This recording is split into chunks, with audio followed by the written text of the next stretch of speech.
চাঁদাবাজির ব্যাপারটা যে অভিযোগ বাংলাদেশের রাজনৈতিক সংস্কৃতি, এই অভিযোগটা বা বাস্তব, আমি বলবো না শুধু অভিযোগে, বা এটার বাস্তবতাও যে নাই তা বলবো না, নিঃসন্দেহে বাস্তবতা আছে।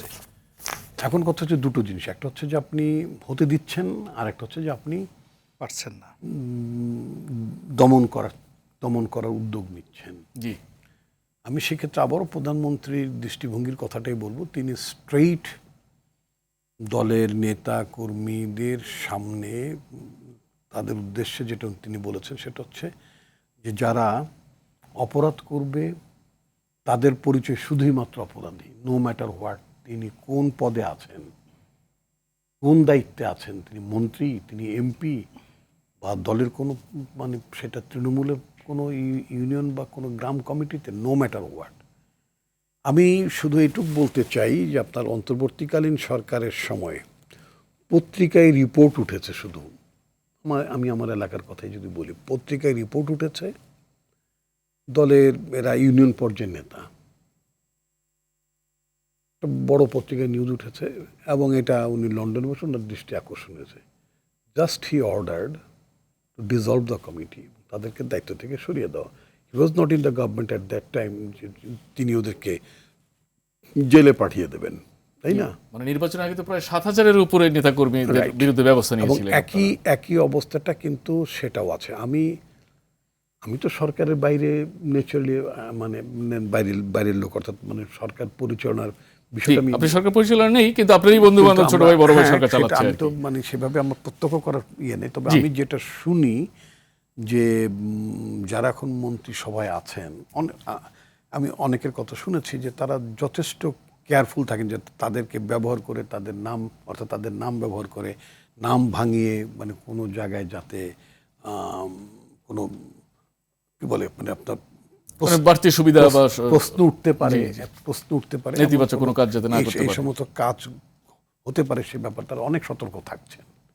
তো এটা কিন্তু মানে কম কথা না, এই যে গার্ডেড থাকা, জি, যে আপনাকে কেন্দ্র করে যাতে কোনো বাড়তি সুযোগ, একটা অপরাধ যাতে সংগঠিত না হয়, এই ব্যাপারে আপনার মন্ত্রীদের মধ্যে মানে যে তাদের যে সতর্কতা দেখা যায়, এটা আমি মনে করি এটা অনেক ভালো।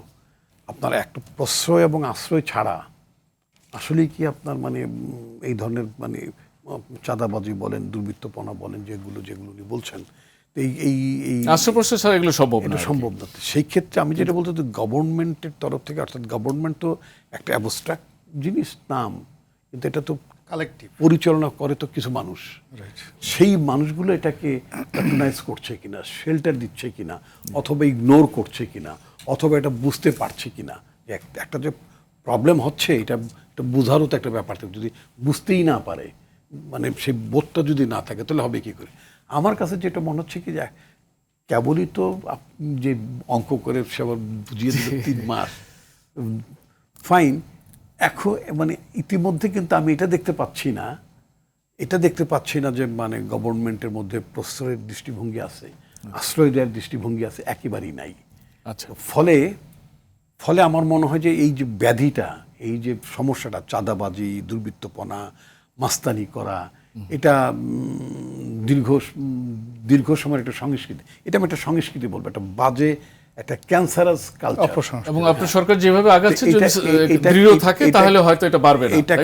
এটাকে কন্টেইন, বাড়াটা হচ্ছে তো আপনি স্টেবল থাকতে দিচ্ছেন, মানে যা চলছে এর বাইরে নির্মূল করতে হবে। নো, এটাকে কন্টেইন করা মানে এটাকে নির্মূল করা। আচ্ছা, মানে মানুষ এটার বিরুদ্ধেই, শেখ হাসিনার জামানায় মানুষ এটার বিরুদ্ধে অতিষ্ঠ ছিল। এটা এমপি, মন্ত্রী, শাসক দলের লোকজন যারা আছেন, তাদেরকে বারবার 10 বার চিন্তা করতে হবে যে এই কাজগুলো মানুষ পছন্দ করে না। সুতরাং এই কাজগুলো থেকে বিরত থাকতে হবে, এই কাজগুলো থেকে কাউকে প্রশ্রয় দেওয়া যাবে না। বরং আমি তো আই এম নট, আপনি একটু ছোট করে বললে আমি শেষ করতে যাব।